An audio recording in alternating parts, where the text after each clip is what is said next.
Now, as you know, there's been some heavy downpours and horrible flooding in large parts of Queensland, and some towns have experienced record rainfall for May over the last 24 hours. Piggott and her husband own and operate the Awassi farm and cheesery nestled in the Grantham Hills of the beautiful Lockyer Valley, west of Brisbane. Having cleaned up the devastation from the February floods in the valley, Di is now faced with yet another once-in-the-century flooding event. Thanks for joining us, Di. It's good to talk to you. Tell us, first up, just what the situation is there now. Has the peak passed, or are you still facing rising floodwaters? It slowed down a little bit a couple of hours ago, but the weather reports are saying that we're going to get a lot more. So another couple of days of heavy rain, I think. Well, you had shocking floods through the Lockyer Valley there going back a number of years ago with fatalities involved. You've obviously had floods earlier this year. You hit again. You must be just getting absolutely fed up with it.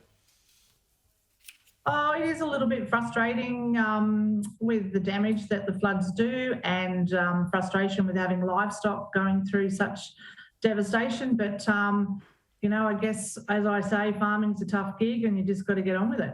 So you lost livestock in February. Did you have more? Have you got more livestock under threat now? Had you got to the restocking stage? No, we hadn't restocked at this stage. Well, Awassi are a relatively rare breed of sheep, so a little bit hard to come by. But no, we hadn't started to restock, and the losses that we experienced in February were due to a lambing season that went horribly wrong with paddocks full of water. So the losses were, from older stock and just sheer devastation of sheep standing too long in wet water. Yeah, now tell me about the property you're on. You didn't think you'd be affected by flooding when you bought it. Did you know about the history of the place? Just how does the last 6 months of flooding compare to the long-term history of that part of the world? Yeah, we can only gauge what our neighbours who've been here. So one of our neighbours has been here for over 40 years and has never seen anything like it. So I guess it's just one of those things that's happened in this part of the Lockyer Valley this time.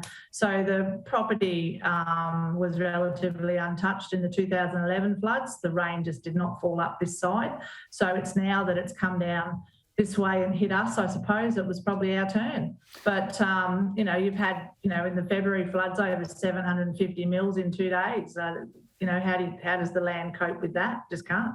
It's incredible stuff. The main thing is that you're safe, and we've got to keep all Queenslanders safe as you deal with yet another challenge here thrown at you by Mother Nature. Thanks for joining us, Di. I appreciate your time.